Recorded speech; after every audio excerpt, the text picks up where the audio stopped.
Hello and welcome back to the Medical Mentor Coaching Podcast. I'm Stacey Ishman, and today we're going to be talking about how to get to be selected to be a speaker on the program when nobody knows your name yet.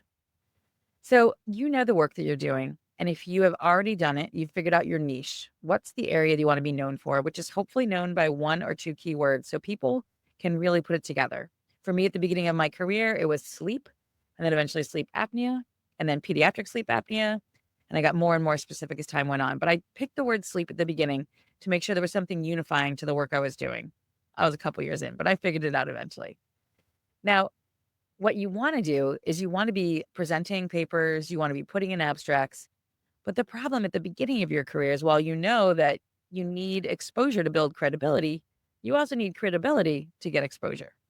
So I have a few tips and tricks that'll help you figure out how to get on that program. You just need to be thoughtful, strategic, and consistent. And here's how to get selected to speak as you're building your reputation.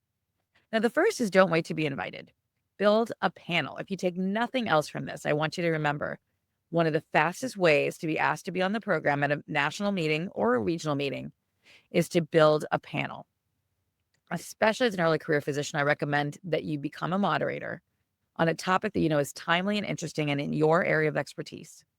And then build a team of really fantastic top tier people whose names you see on the program all the time, whose articles you read, whose information you want to learn from. Ask well known voices in your field to be on your panel and serve as that moderator. Your name will appear on the program next to theirs. It will impress your senior colleagues when you do a great job by making their life easy. And you want to unify that session with clarity and purpose. Sorry, there was a bug in my eye. Now, the most important thing you want to do is ask those pressing questions that everybody in the audience wants to hear. But you need to take the lead on the logistics. You need to write the abstract. You need to invite those folks. You need to make the slides, and then you need to share it with them. If they have to do nothing but show up and give you their expertise or maybe send you a case, that is ideal. And it will impress them so they want to work with you again. They're going to be listening to the questions you're asking, which I'm sure are the ones everyone's asking because the reason you're asking is because the literature is not clear, there's controversies, or they're new. And at the end of the session, people will remember your name along the same with all those impressive leaders. Now, the second is to pick the correct stage. It may seem like everybody should be at their big national meeting, but not every meeting is ideal. You might feel like you get lost in that crowd. It might be better to be at a smaller meeting that's specific to your specialty or subspecialty, or just your condition or topic. So start with conferences where your mentors or your collaborators or your colleagues are already presenting. In an ideal world, their presidents will give you credibility. They should show up for your talks. And often they know the people on the program committee or they are the people on the program committee. You may actually also ask your senior colleagues or collaborators to be on the paper with you or on the abstract so that in your early career, their names will help get you in the program and give you the credibility that you're looking for. An example of this may be if you're a laryngologist and your mentor is submitting to the combined otolaryngology meeting or the fall voice meeting. You may offer to join their panel or offer a complimentary talk or just do some research together. Another example is the American Pediatric Surgical Association, which offers early career pediatric surgeons some pre conference work and meetings and workshops where they often invite junior faculty and trainees to participate in coaching sessions, literature reviews, and interactive sessions. Now, step three is to play the long game with abstracts. Submitting them year over year may feel like you're throwing darts at a board. You can't even figure out which one's going to be accepted. And early in the career, I started looking what's getting people accepted? What am I seeing regularly on the program? Some of that may be a methodology, maybe systematic reviews, or maybe evidence based. So for me, I found this best of. So the best of last year literature review. Didn't take any original research, but everybody found it interesting. I read through a ton of literature. They got to learn from what I gleaned. And quite honestly, I caught up on all the literature every year. And quite honestly, it's still being presented. So 10 years later, as I start to pass it off to other people, it's still something people find interesting.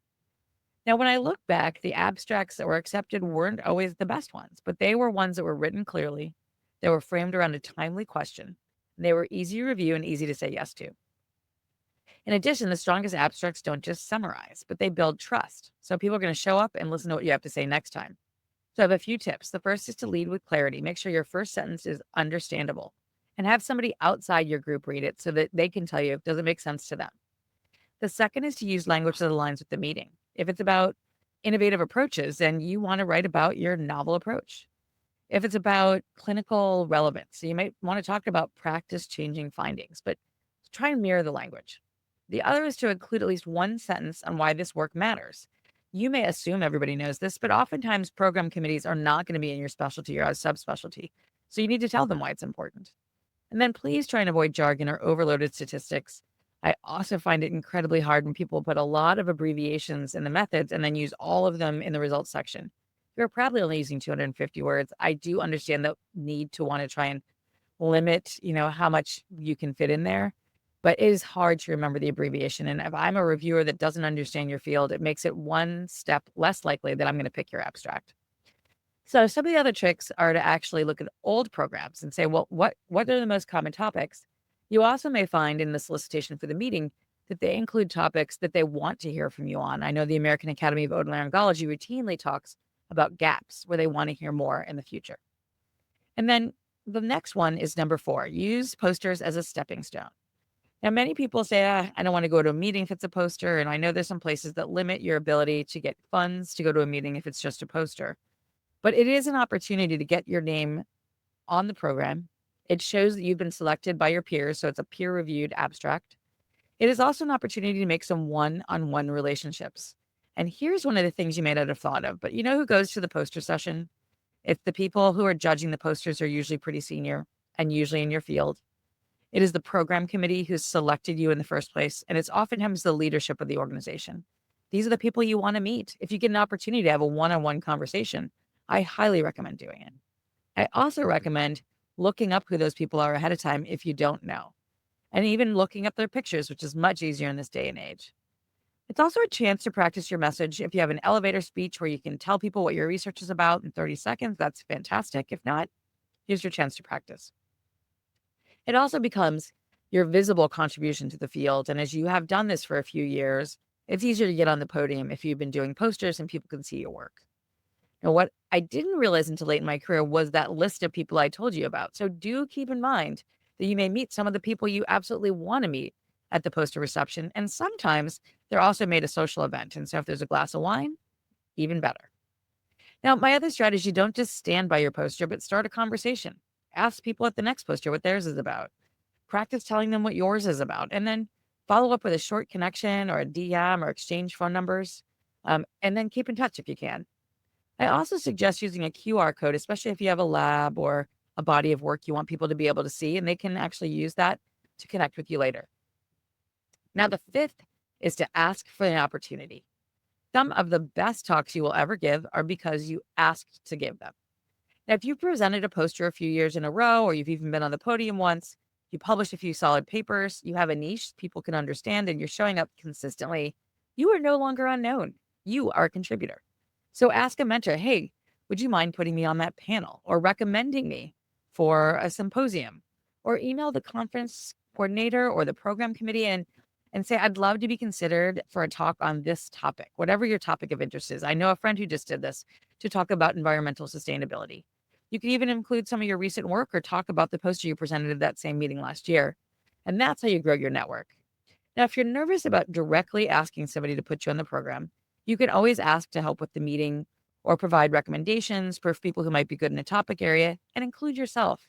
It's not obnoxious to tell people, like, I really find this area interesting, or my lab is doing some interesting research, or my group is actually looking at these outcomes. And if they do ask you about topics, make sure you have one or two handy in your pocket. So for me, I might talk about persistent sleep apnea, or, if we're doing a lot of things that have to do with technique, you could talk about a technique that people are using. There's lots of opportunities. So my final thought on this is that getting selected is not about being known, but it's about being clear. So you want to make sure that you are providing value, you're bringing something interesting and timely. But I want you to think about how you get there without having the world's best paper already written, because you're just at the beginning of your career. So organize a panel, write the abstracts, keep writing the abstracts, present the poster, and start the conversation. Being great isn't about being everywhere. It's about showing up at the meetings that matter with the people that you want to be seen in front of and who you want to be talking to. That's how reputations are built, quietly and steadily with purpose. Thank you so much for being here, and I look forward to talking to you in a couple of weeks. In the meantime, please rate, review, and follow the Medical Mentor Coaching Podcast, which you can find on your favorite app or on YouTube. And if you want to get in touch with me or share feedback or ask about topics, please DM me on @SIshmanCoach on Instagram, or find me on LinkedIn or Facebook, or go to my website at medicalmentorcoaching.com, where you'll find our Active Kickstarter course, which helps people start their career by thinking about their mission, their clinical setup, their research program, and their promotion plan. Thank you.